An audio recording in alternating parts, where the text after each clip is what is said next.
बिस्मिल्लाहिर्रहमानिर्रहीम। अस्सलाम वालेकुम फ्रेंड्स, दिस इज़ या Mughal and welcome to the channel the gardening hub. उम्मीद करता हूँ आप सब खैरियत से होंगे। आज की वीडियो में मैं आपको रिज़ल्ट दिखाने लगा हूँ how to grow plants from cutting वाली वीडियो का। हमने एक वीडियो बनाई थी कि हम अपने हाउस प्लांट्स को या किसी भी प्लांट को मोस्टली घर में कैसे प्रोपागेट कर सकते हैं, वो भी बिल्कुल आसान मेथड से। तो हमने वॉन्डरिंग जियो एक प्लांट जो आपके सामने पड़ा है, आप देख सकते हैं, इसके मदर प्लांट से कुछ कटिंग्स ली, उनके नीचे वाले लीव्स रिमूव किए और उनको बालू मट्टी में, प्लेन मट्टी में जिसके अंदर कोई फर्टिलाइज़र ऐड नहीं था, हमने उसके अंदर उनकी कटिंग्स को लगाकर शेडी एरिया में प्लेस कर दिया कुछ दिन के लिए। आज मैं आपको उन कटिंग्स का रिज़ल्ट दिखाने लगा हूँ, तो आए वीडियो स्टार्ट करते हैं। जी दोस्तों, तो आप देख सकते हैं आपके सामने जो ये पॉट पड़ा है। अगर आपने मेरी पहली वीडियो नहीं देखी जिसमें हमने इस पॉट को रेडी किया था, तो आप पहली वीडियो देख लेंगे। इस वीडियो के एंड पे इस वीडियो के एंड पे वीडियो शेयर होगी आपके सामने, तो आप उसके ऊपर क्लिक करके वीडियो देख लेंगे तो आपका कॉन्सेप्ट जो है वो अच्छे से क्लियर हो जाएगा। ये पॉट वही है जो हमने रेडी किया था। तो आप देख सकते हैं इसकी ग्रोथ जो है वो काफ़ी अच्छे से स्टार्ट हो गई है, न्यू न्यू लीव्स निकल रहे हैं, न्यू न्यू लीव्स भी निकल रहे हैं, न्यू न्यू शूट्स भी निकल रही हैं और इसकी रूटिंग भी अच्छे से स्टार्ट हो गई है। ये देख सकते हैं आप, पॉट के नीचे से इसकी रूटिंग्स बाहर आ रही है।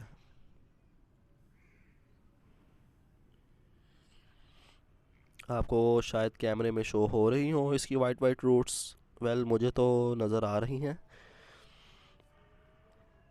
तो ये आप देख सकते हैं कुछ ही दिनों में मेरे ख्याल से इसको लगाए हुए हमें 15 दिन हो गए हैं। ऐसे ही ये शेडी एरिया में पड़ा रहा और टाइम टू टाइम जैसे ही इसका ऊपर वाला सरफेस एरिया ड्राई होता रहा, मैं इसको पानी देता रहा। तो आप देख सकते हैं इसकी ग्रोथ काफ़ी अच्छे से स्टार्ट हो गई है। तो अब बात कर लेते हैं कुछ टिप्स के बारे में कि हम जो है इसकी केयर कैसे कर सकते हैं। आपने इसकी ज़्यादा केयर नहीं करनी, जस्ट आपने इसको प्लेस कर देना है शेडी एरिया में। प्लांट्स के सेंटर में प्लेस कर दें तो वेल एंड गुड। और टाइम टू टाइम जब जैसे जैसे इसका ऊपर वाला सरफेस एरिया ड्राई हो, आप इसको पानी का शावर कर दें और इसको पड़ा रहने दें एज इट इज़। इसकी रूटिंग खुद ही स्टार्ट हो जाती है, इसकी शूटिंग भी खुद ही स्टार्ट हो जाएगी। आपको पता चल जाएगा हफ्ते बाद या 10 दिन बाद कि आपके प्लांट्स की जो है वो ग्रोथ स्टार्ट हो गई है। तो आप मज़ीद थोड़ा सा और वेट करके 20 से 25 दिन वेट करके आप इसको जो है किसी बड़े पॉट में शिफ्ट कर दें तो आपके ये लहदा प्लांट्स बन जाएंगे। हमने इसमें तकरीबन 6 से 7 कटिंग्स लगाई थी, तो हमारे 6 से 7 प्लांट्स अलग-अलग बन गए हैं।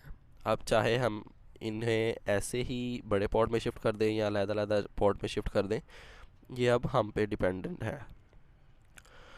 तो ये था how to grow plants from cutting वाली वीडियो का रिज़ल्ट। उम्मीद है आपको रिज़ल्ट पसंद आया होगा, आप भी अपने प्लांट्स को प्रोपागेट करने लगे होंगे। सर्दी का सीज़न है, प्लांट्स की केयर में थोड़ा सा इजाफा हो गया है, लिहाजा सर्दी के सीज़न में कटिंग्स ग्रो करने के लिए आपको थोड़ा सा पेशेंस और थोड़ी सी केयर ज़्यादा करनी होगी इनकी, क्योंकि सर्दी के सीज़न में पानी ज़्यादा जल्दी ड्राई नहीं होता और रूटिंग भी जल्दी स्टार्ट नहीं होती। लिहाजा आपको थोड़ा सा वेट करना पड़ेगा और अच्छे से केयर करनी पड़ेगी, तभी आपके प्लांट जो हैं वो रेडी होंगे। उम्मीद करता हूँ आपको वीडियो पसंद आई होगी। वीडियो पसंद आई हो तो लाइक करके चैनल को सब्सक्राइब कर दें। आपसे मुलाकात होगी इंशाल्लाह नेक्स्ट वीडियो में किसी नए टॉपिक के साथ। अपना ख्याल रखिएगा, तब तक के लिए अल्लाह हाफिज़।